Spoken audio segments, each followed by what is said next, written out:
Welcome to the Kentucky History Channel, where we strive to bring you all the Kentucky history content you want and you deserve. Kentucky is a part of all of us, and we plan on covering all the history we can, from Pike County to Fulton County, from Louisville to Harlan. Here on our YouTube channel, you can find many videos dedicated to different events, people, governors, and places in Kentucky. There's something for everybody.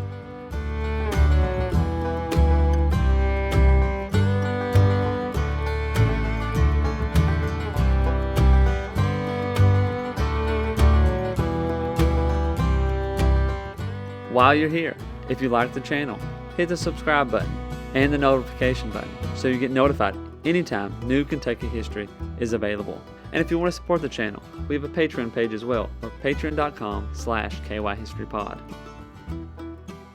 Welcome back to the Kentucky History Podcast. I'm your host, Jamison Cable, and I'm here with a very special guest, Mr. Alan Fletcher. He's a PhD candidate at the University of Kentucky History Program, and he's doing his dissertation on education in Appalachia. Mr. Fletcher, how you doing? I'm great. Thank you for having me. Well, we appreciate you coming on. A hot topic, in a way, education in Appalachia. So we're going to have plenty to discuss and so forth. But before we do that, what's your Kentucky connection and so forth?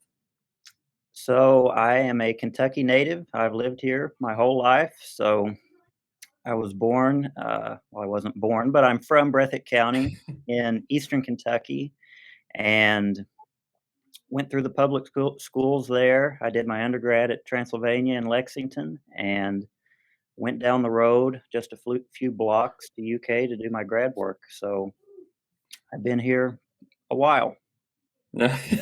Well, same here, man. I from Rockcastle, born and raised, went to Lexington, lived in Lexington for a while, went to Richmond, lived in Richmond for a while. Now live in Lincoln County.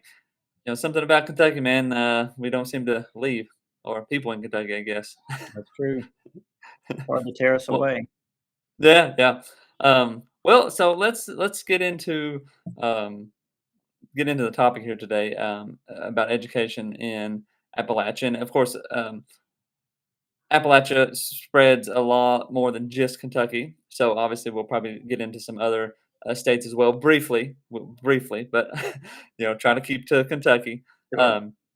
But it all does kind of coincide together and so forth. But so where do we start at? Well, I mean, I know Kentucky history in a sense of 1792, before then and so forth. But education does not come up a lot in those early years and so forth. But where do we start at, I guess, with education? You're right that it doesn't come up a lot. And there are several reasons for that. I do mostly 20th century education, which is a period where there's a lot more to talk about. But if you go all the way back to 1792, when Kentucky became a state, and go throughout a lot of the 19th century, Kentucky isn't really prioritizing education. And it's not so different from a lot of other southern states because Kentucky was mostly rural, it was mostly agricultural.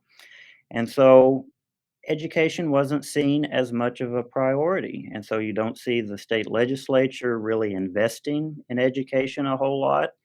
And especially among a lot of Kentucky residents who were mostly farmers, they don't necessarily prioritize education because they need their children to work on the farm.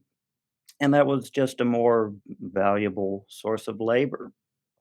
And you see some piecemeal efforts throughout the 19th century on the part of the Kentucky legislature to create a more robust public education system, but it doesn't really always happen. And there were several reasons for this. Part of it was local resistance from a lot of communities. Taxation was always an issue. People don't like taxes, and the Kentucky government was fairly conservative in its unwillingness to levy taxes. So that's part of the problem. It's a very simplified and broad overview, but for the first 100 years or so, that's really what we're dealing with. in the state of Kentucky. Yeah, I've done research on like different governors and all that kind of stuff, and as it's gotten closer to the 20th century, you kind of get more of a push. But honestly, like it was like the word education wasn't even brought up, honestly, until maybe Adair, maybe Governor Adair, or so forth. And like even then, it was like it was just brought up. Like I'll read a thing that says, he was very supportive of public education, but nothing ever really came of it, and so forth. And if 1840s maybe was like the first actual decent push, maybe that I can think of Mhm. reading that like actually was like, hey, we're going to get some public schools going on. Mhm. Um, and then the Civil War, of course, happens, and that does not uh, help things out at all. So, when time frame wise does Kentucky actually get, or I mean, you may not know the answer to this question, an education system, like what you would consider an education system? Um, I know that's a tough one, and No. So if we're talking about public education, it's really late part of the 19th century, early part of the 20th century when you start to see a more concerted push to create some public schools. There had always been private schools, and that's another separate discussion, but most of those private schools were only accessible to wealthy people. But well, 1891 might be a good place to start because that's when Kentucky redrafts its constitution. It's the one that we still have today. And it had very little to say about education. It called for something like a common system or an efficient system of public schools without really articulating what that would look like. yeah, But as you get into the first decade or so of the 20th century, this was the progressive era, the big P progressive era, when there's lots of reform going on, lots of appetite for improving society, including schools. And some of those reforms start to make their way into Kentucky.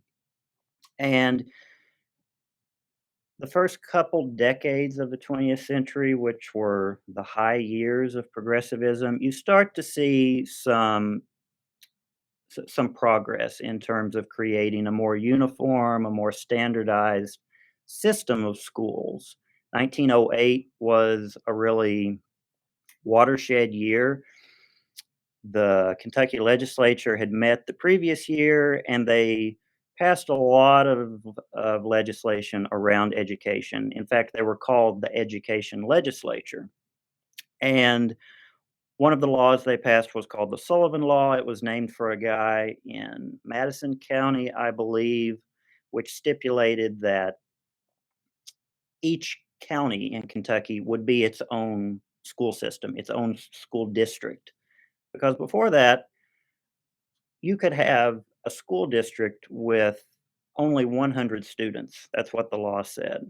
oh wow, yeah, So you had thousands of school districts across the state of Kentucky.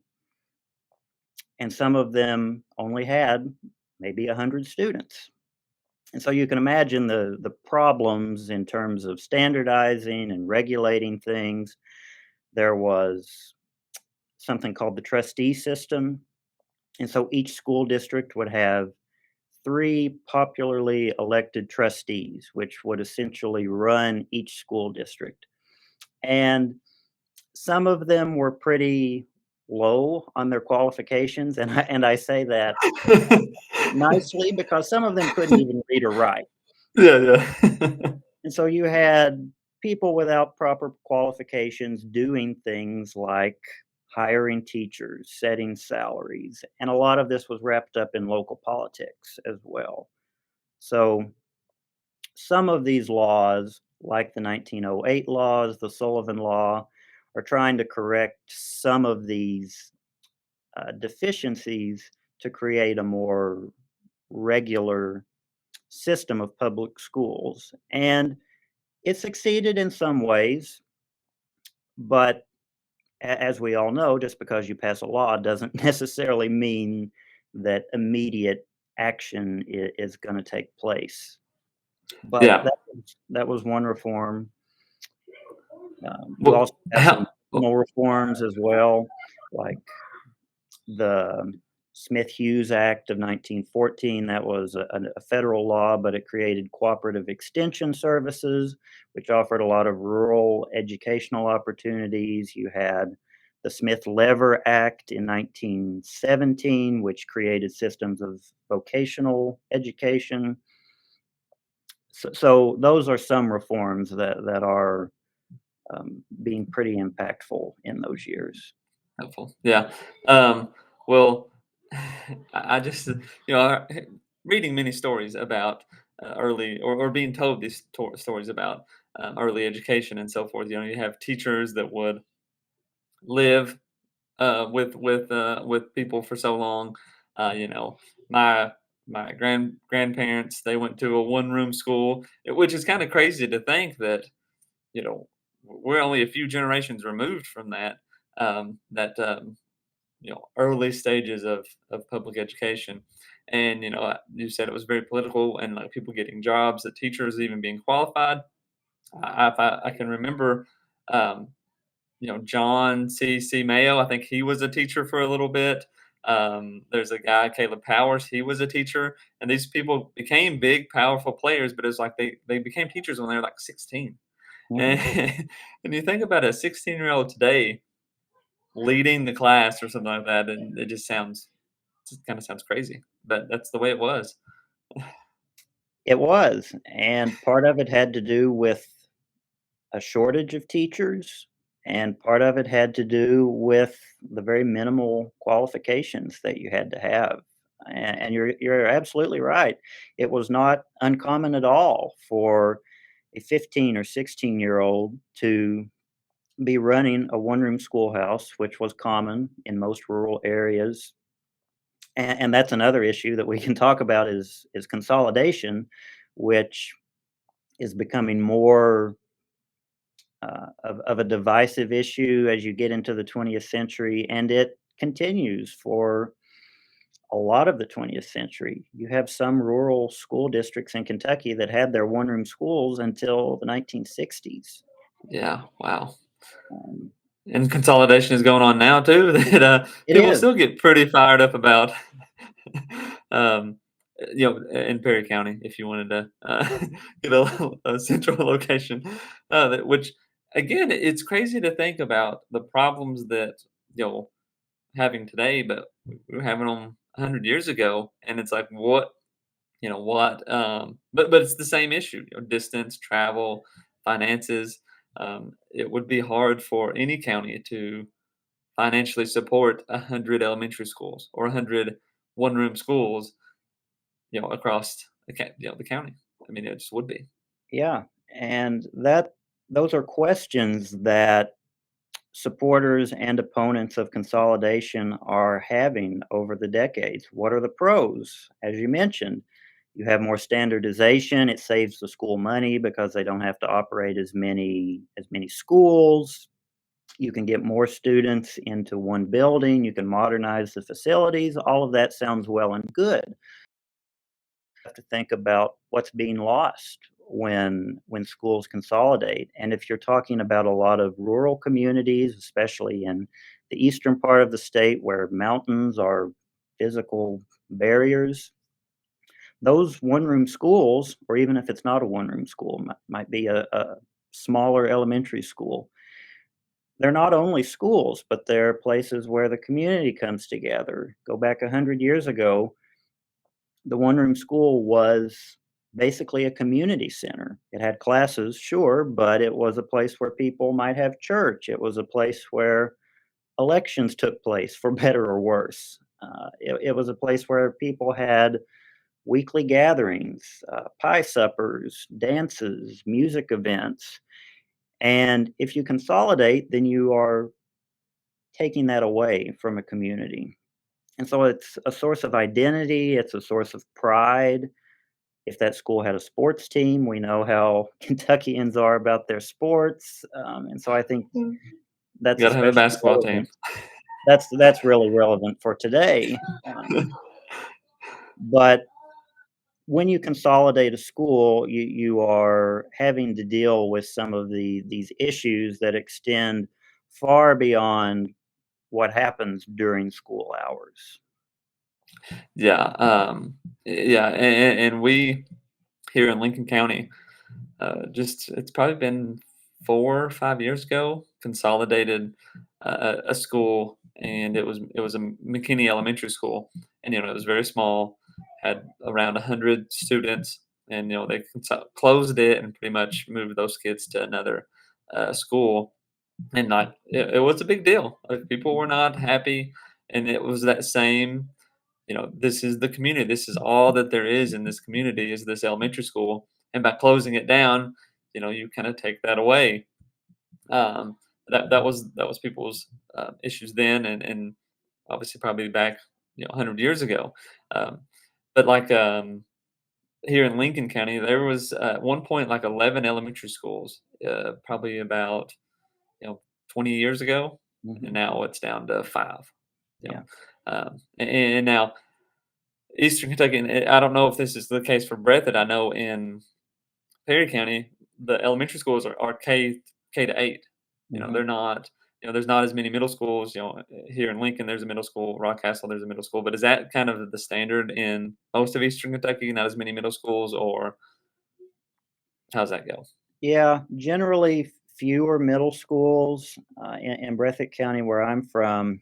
It's well, I went to the independent school system, which is very small to begin with.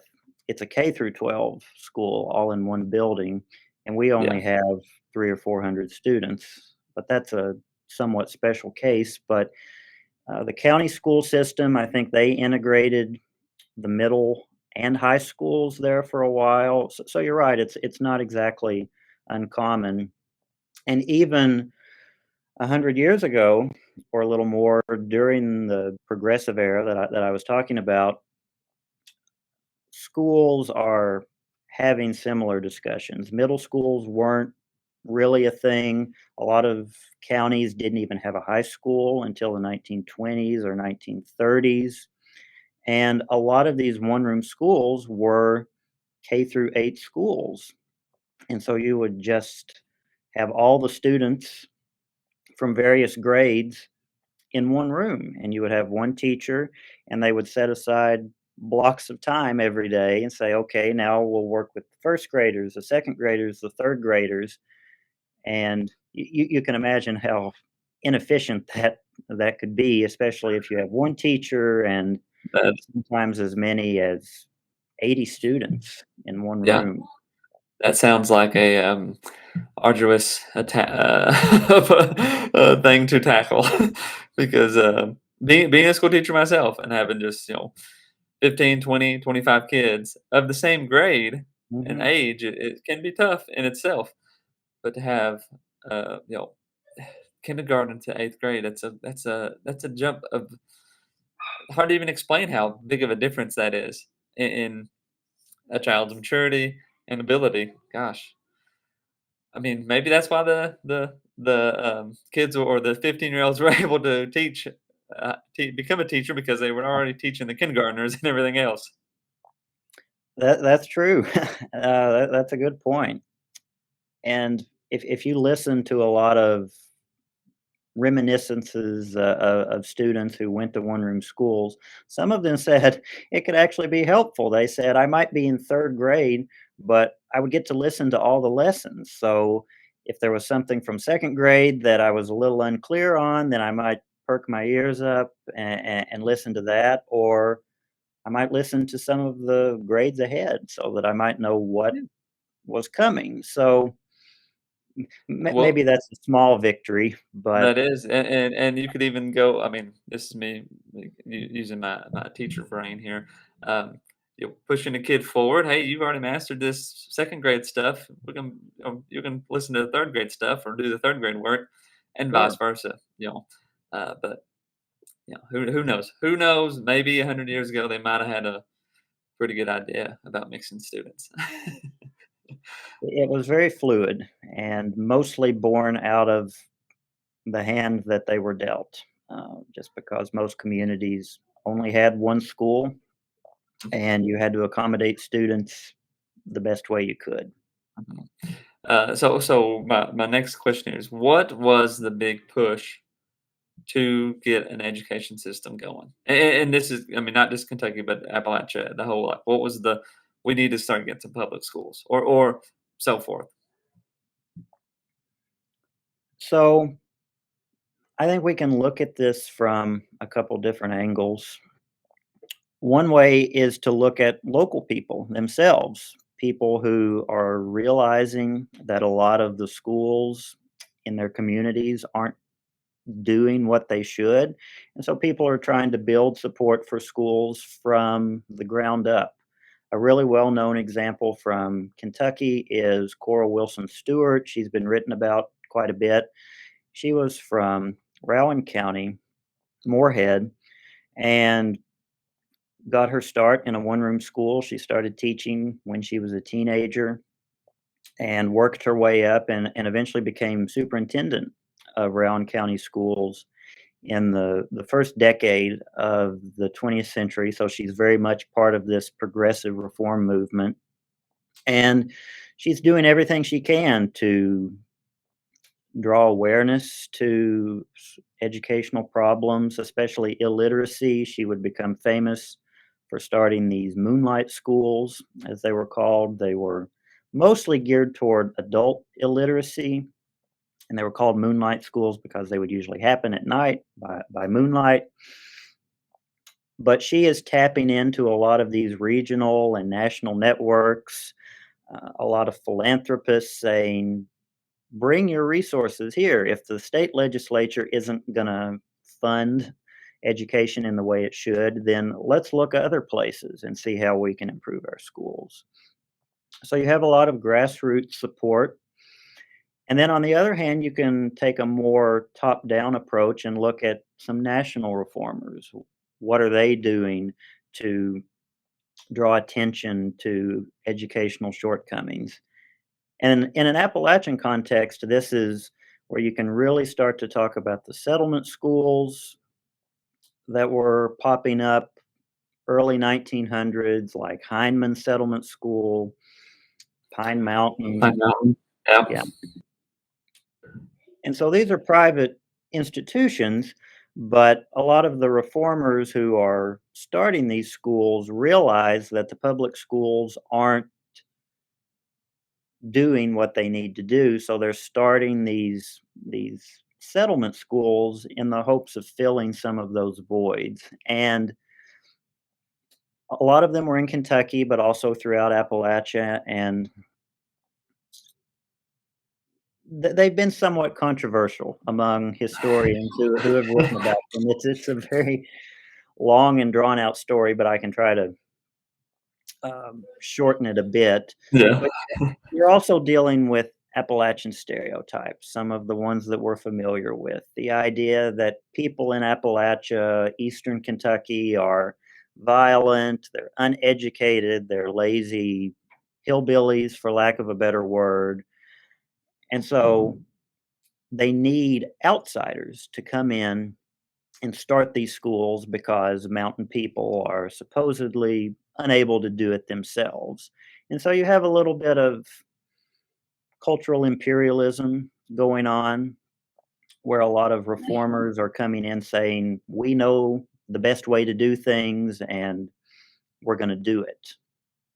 Um, some people had that mentality, but if you look at some of the work that's going on, especially at places like like Hindman, Pine Mountain, and other private schools in Kentucky, a lot of the reformers or caretakers of these schools start to have a more nuanced understanding of the real challenges that the region is facing in Yeah. terms of schools, like lack of transportation. If you don't have roads, how are you supposed to get students to Just school? cool. Yeah. Um, the coal industry, too, which is a big theme of Appalachian history. A lot of the coal companies are moving in. They're displacing families. Families are moving into coal camps sometimes, and so that's drawing students away from schools. Sometimes coal companies will create their own schools Yeah, in yeah, certain cases. Um, but you have, to put it shortly, a lot of outside influences too coming in that are hmm looking at the region's schools. Some of them are more interested in education than others, but it's also important, I think, to think about how these private institutions are working together with public schools to offer more opportunities, even if the progress is quite slow. yeah. Well, I just I think of Maystone, and it's leaving me on who the Pine Mountain lady was. Um, uh, Ethel DeLong Zanda was okay, one yeah, woman, and then Catherine Pettit was the Catherine other. Pettit. That's the one. That's the one I was. We've my school. We've went to Pine Mountain Settlement School many times, but um, you think about, like you said, transportation. Like these those schools, kids went there and stayed. For Mhm, an extended period of time. Unlike we think about in say more probably Lexington, Fayette County.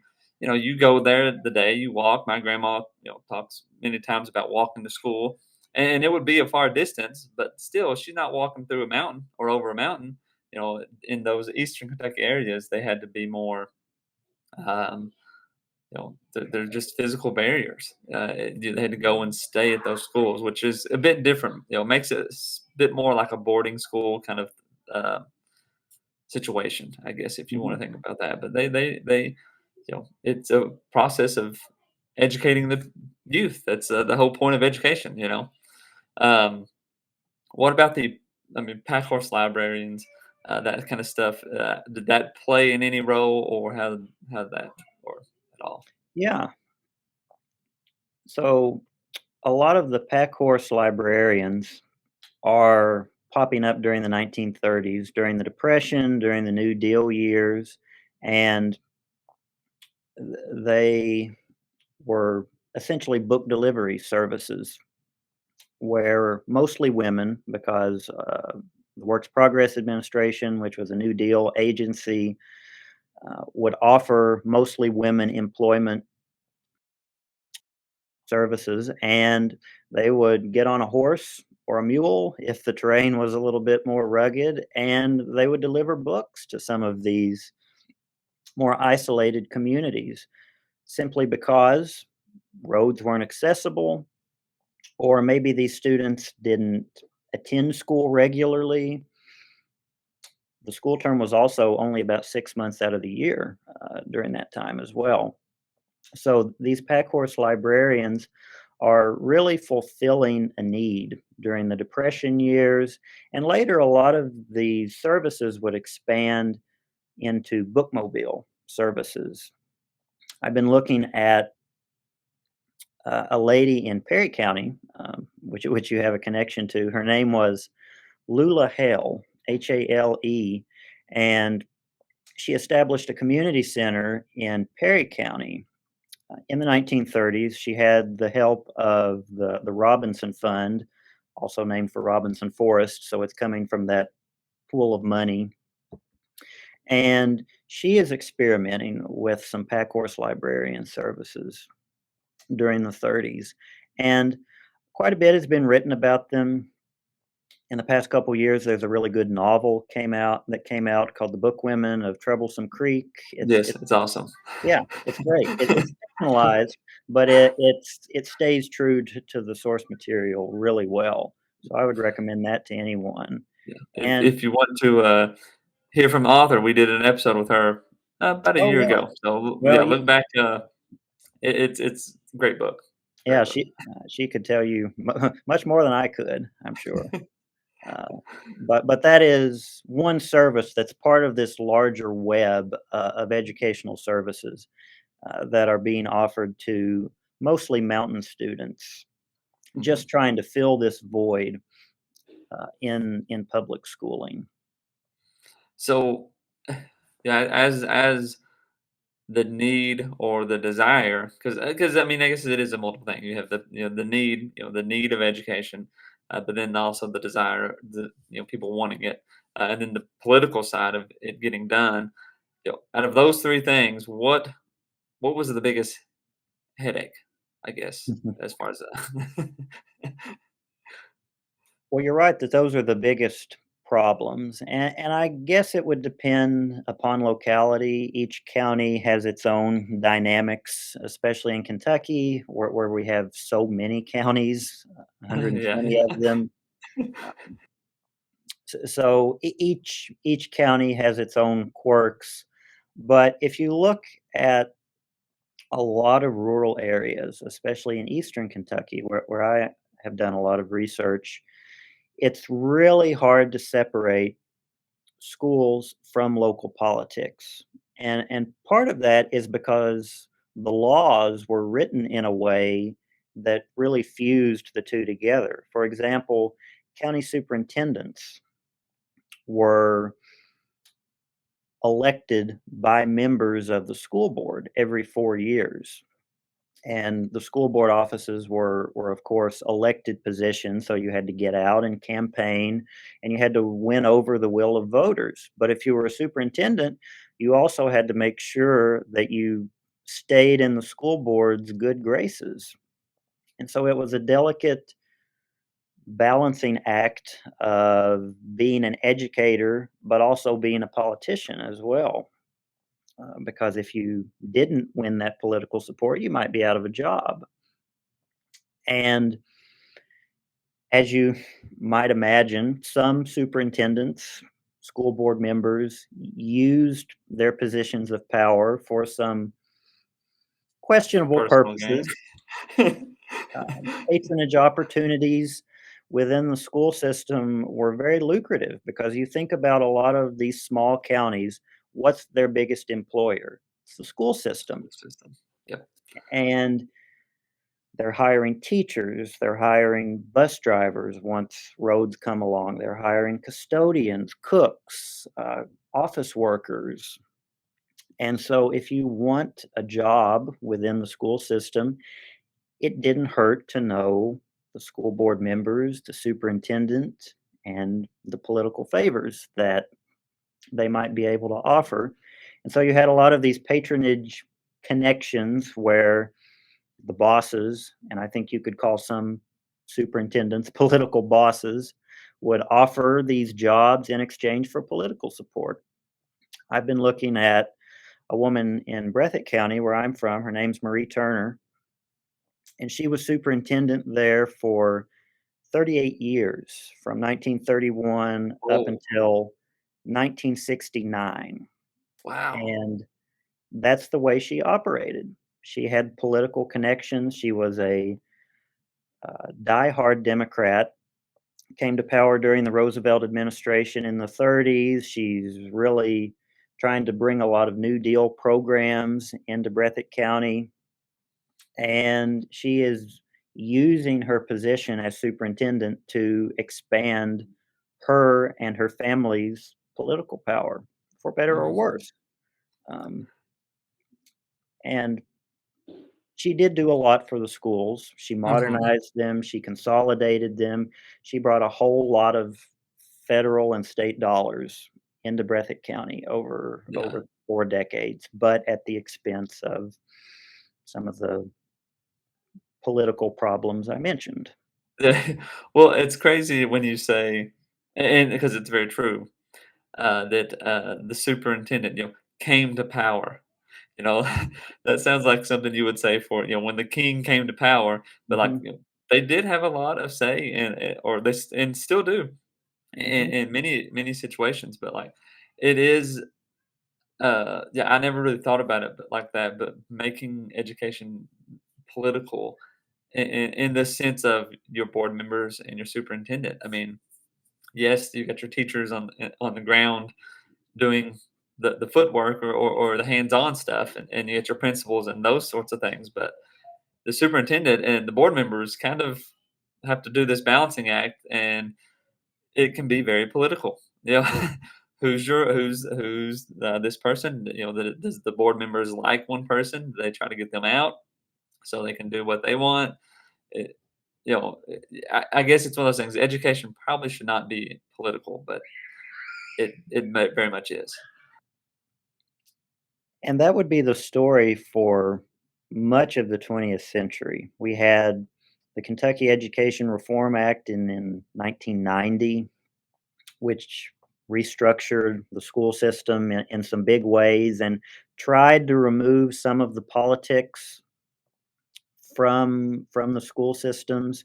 Now, of course, superintendents aren't selected by their board members. There's a more professional sort of vetting process that happens. But these were pretty recent reforms that have happened only in the past 30 years or so. And talk to some teachers. I'm sure you might have your own thoughts or experiences with this. There are still instances where politics gets caught up in education in places it probably shouldn't. Yeah, yeah.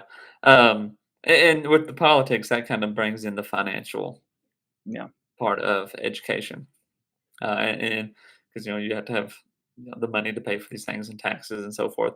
Um, Compared to other states in the Appalachia umbrella, what's the differences between, say, Kentucky and North Carolina or Tennessee or West Virginia, those others? And I mean, I guess Pennsylvania.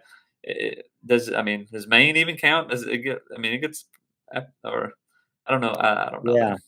there. This is where it gets tricky because Uh-huh. Appalachia covers such a wide area and defining the region is a problem in itself. If you use the federal government's definition, it includes 13 states going all the way from New York down to Alabama.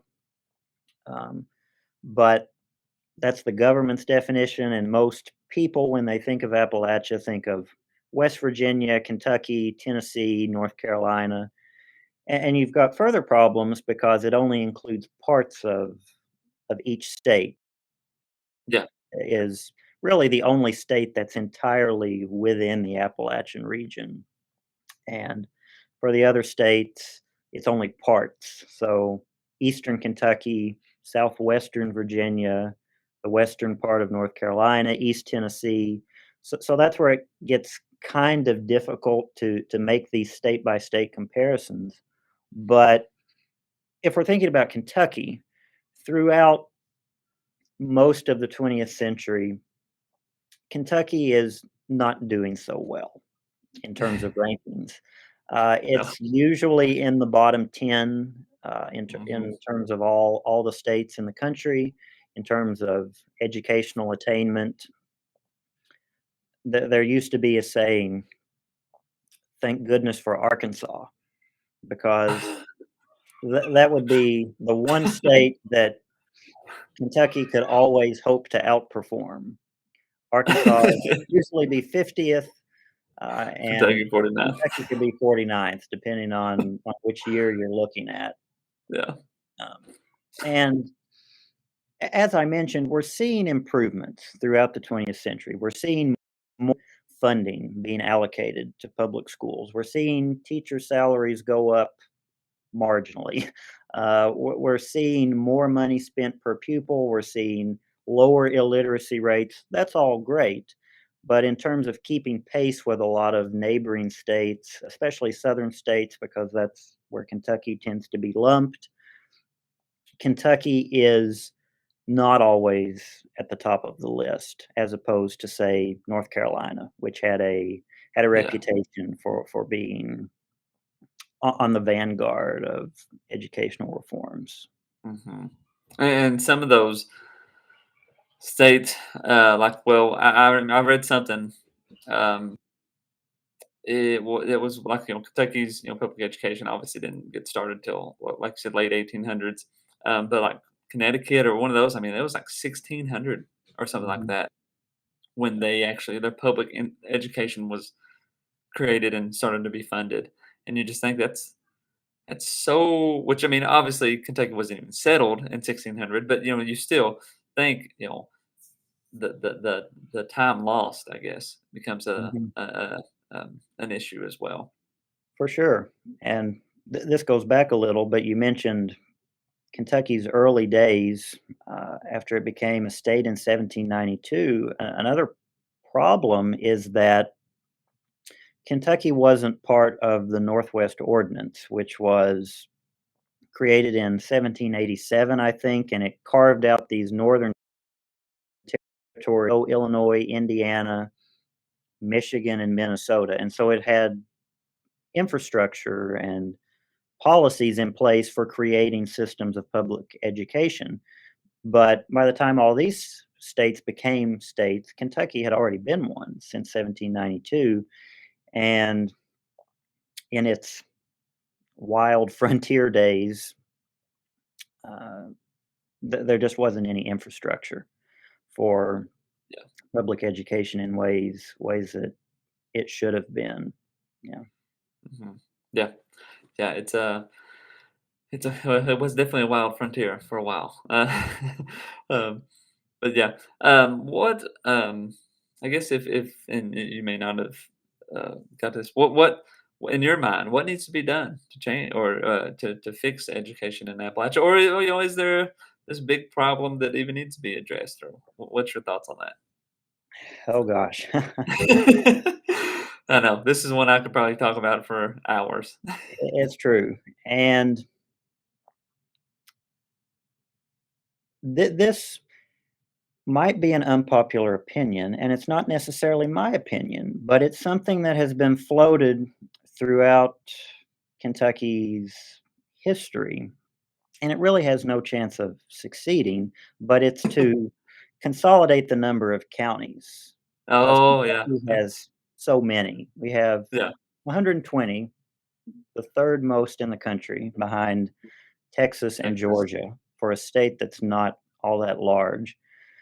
But you have some counties that are very small and they have to support their own school systems. And it's the same old issues of consolidation that we've been talking about. Yeah, Um, how can we utilize our funds most efficiently? And consolidation would do some of that, but at the expense that we've talked about. yeah. Um, so I'm not saying I endorse that. In fact, I don't, because it has little chance of ever happening. But uh, that is It would one cause structural problem, I think. yeah, it would cause so much mayhem and chaos. Absolutely. 'Cause Um, you take, because I've seen this proposal before, um, and, you take Rockcastle, Pulaski, and let's just say Lincoln County, and you say, "Hey, we're gonna join these all into one county." Well, then what's that county gonna be named? Is it gonna be named Pulaski? Yeah, you would get fights over what the name would be. Like, you wouldn't exactly. be able to name any of the counties, like, what county you'd have to create a whole new slate of names because people would be furious Yeah. about, just the name. So, So the damage has been done in that respect, just because we have so many counties, and so we can't undo it. But if you look at some other structural problems, especially in eastern Kentucky, where there's a heavy coal mining presence, obviously, you have to think about where a lot of the tax dollars are coming from. And these are some of the legacies of coal capitalism that we have to think about and how it's affecting schools, because coal industry has been something of a mixed blessing for Eastern Kentucky. When times were good, then the economy was booming, people had jobs, but you have to think about what happens when the coal dries up, when companies move out, when governments change their policies. But even still, you have a lot of absentee coal companies that are holding on to these massive amounts of land. yeah, There was a task force in the 1980s that did a study of all of Appalachia, and they found that large portions of the land, in some places greater than 50% of a county or a region, was controlled by these absentee coal companies that had bought up all this land to mine the coal or maybe harvest the timber, and they would just sit on it for decades, waiting for the next A coal boom. boom or Yeah. until they needed it. But the point is that land is sitting there undeveloped. It's being taxed at a very low rate if it's being taxed at all. And so that's less money going into local coffers, and so it's less money that's going into public schools. So talks of tax reform aren't always the most exciting topics to have, No. but if we're talking about how schools are being funded, it's a discussion that has to be had as Yeah. well. So what about this is a hot topic as well, diversity in schools and so forth. What's been the uh in the past over the last 100 years, what's been unique? Maybe not about with Kentucky, but maybe with all of Appalachia and so forth. One topic you have to focus on, I think, is issues of racial equality or inequality in certain cases.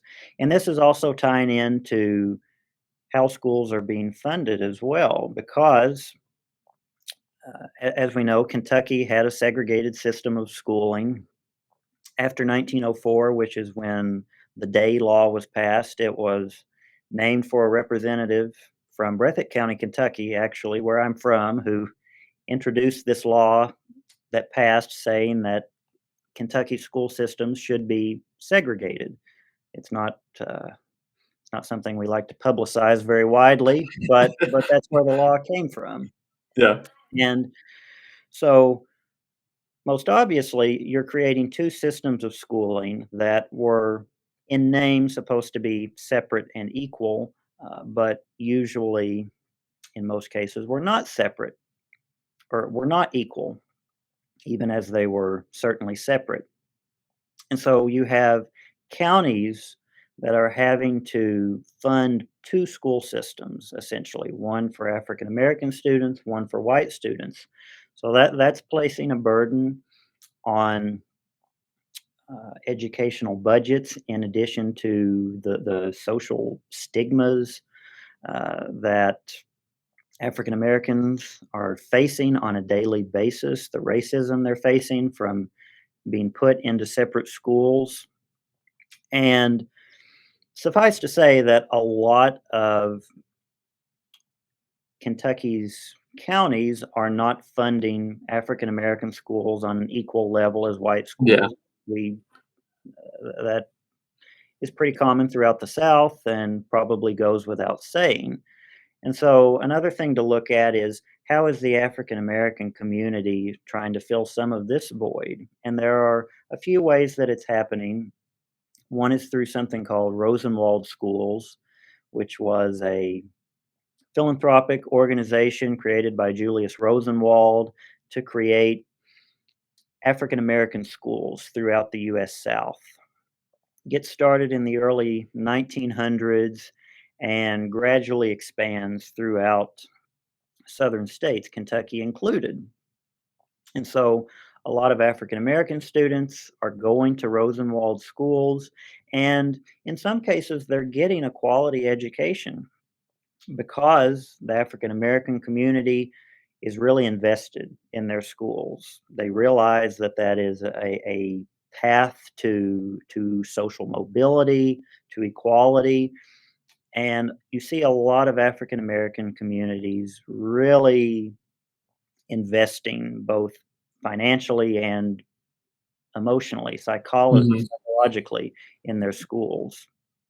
And in some communities, for example, Lynch, Kentucky, down in Harlan County, which had a coal company with U.S. Steel there, but they also had their own African American school, and a lot of the black school teachers and principals had the freedom to hire their own teachers, so they would go out across the region, across Appalachia, across the South, and get some of the very best teachers that they could find. They were educated at really prestigious HBCUs like Howard and Tuskegee and Wilberforce, places like this. So, in certain cases, you can see where African American communities are making the best out of a really dire situation, but also building up these segregated schools with help from local communities, with help from philanthropic funds like the Rosenwald Fund. Another one was the Jeanes Fund, Jeanes. It got started first decade of the 19th century, and they would hire African American teachers, mostly women, who would become sort of like school supervisors. The county would employ Yeah. one, and these Jeans teachers would go to the African American schools in each county or a surrounding region. And they were highly educated. They were well versed in terms of the latest educational theory, the latest reforms. And so some improvements are being made despite these very visible and lingering inequalities. And as we know, this would continue for much of the 20th century. The landmark Brown decision was 1954 that called for the desegregation of the nation's schools. And as we've seen in other cases, just because you pass a law or a Supreme Court case doesn't mean that locals are going to immediately comply. Yeah. And so sometimes it would take several years, in some cases, a decade or more for schools to become truly integrated. So that's just another issue that Hmm. schools are having to face Yeah. throughout the century. Yeah. I think about the Lynch example that you're talking about there, and it is crazy that like that doesn't exactly happen, I guess, these days at all. Like, as in somebody going out and trying to recruit the best teachers to come to a school. It's more, and this is probably part of the problem too. It's just the people that are locally there. Those people become the teachers, whether or not they're good or not. It can probably come and go. You're probably about 50-50, I guess. But those people become the teachers, and I mean, EKU. Everybody that's a teacher just about went to EKU. Um, Mhm. and those are not that there's anything wrong with that. It's where I went to school, but you kind of wonder if that's the one of the hindrances is like why don't people go around and try to find the best teachers to come to a place and so forth. Um, but it's a very good example of a different mindset that Yeah. was going on there. Mhm. Um, what well, so yeah. Well, anything else right off that you would like to bring up, talk about? I don't think so. I think we've covered quite a bit in an hour's time. Yeah.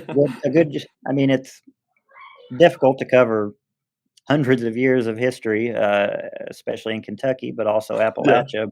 But hopefully, I've given you a sense of some of the major themes, issues, Mhm. problems that have defined educational history then and now, as Yeah. we are seeing today.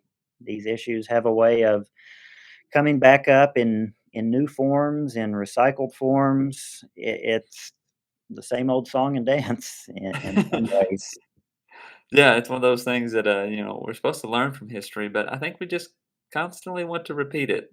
We appreciate you coming on, and again, this I mean, honestly, we've opened up a whole big uh, basket here of education. I think we can probably come back on and talk about. So Sure. uh, again, good luck with the dissertation as well. Thank you. I know those can be very long and a difficult, trying process, but um, One day at a time.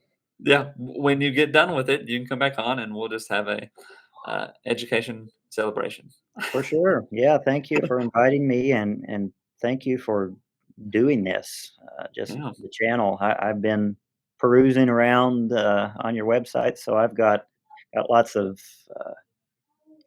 stuff to go back and listen to. Yeah, yeah. So There. thanks.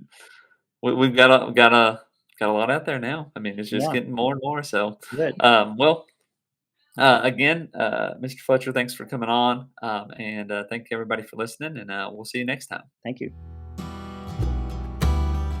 Welcome to the Kentucky History Channel, where we strive to bring you all the Kentucky history content you want and you deserve.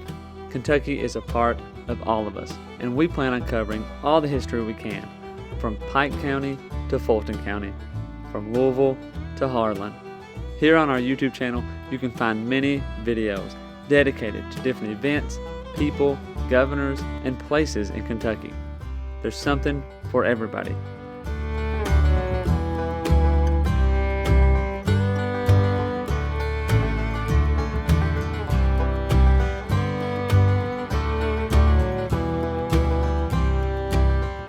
While you're here, if you like the channel, hit the subscribe button and the notification button so you get notified anytime new Kentucky history is available. And if you want to support the channel, we have a Patreon page as well, or patreon.com/kyhistorypod. You've probably heard about Daniel Boone, but what about the rest of the frontiersmen who came to Kentucky and settled? That's what we want to bring to the Kentucky History Channel. The stories of the untold, the stories of those forgotten. One thing to expect on our channel is great Kentucky content. Some stories that you've never heard of. The Night Riders, who began in western Kentucky. Bloody Monday, the riots in Louisville.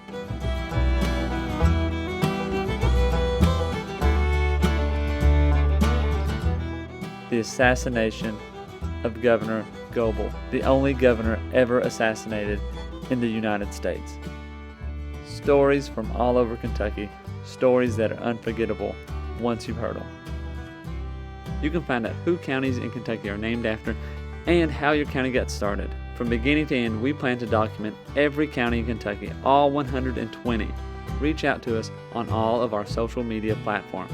Twitter, Facebook, and Instagram, and also leave a comment on one of our YouTube videos. You can also check out our podcast episodes. You can subscribe to our podcast on Apple Podcasts, Spotify, iHeartRadio, and many more.